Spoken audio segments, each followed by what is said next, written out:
রূপপুর পারমাণবিক প্রকল্প থেকে শেখ হাসিনার $500 কোটি আত্মসাতের ঘটনা মিথ্যা এবং গুজব বলে উড়িয়ে দিয়েছেন বাংলাদেশে রাশিয়ার রাষ্ট্রদূত আলেকজান্ডার ম্যান্টিটস্কি। বলেন, এই গুজব তৈরি করা হয়েছিল নির্বাচনের আগে। এই দাবিটি নিয়ে কথা বলেন ঢাকায় নিযুক্ত রাশিয়ার রাষ্ট্রদূত।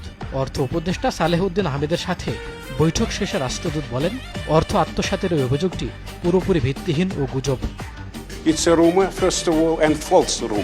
অর্থ পাচারের এই অভিযোগ গুজব, পুরোপুরি মিথ্যে গুজব। গুজবের এই প্লটটি বাংলাদেশের নির্বাচনের আগেই তৈরি করা হয়েছিল।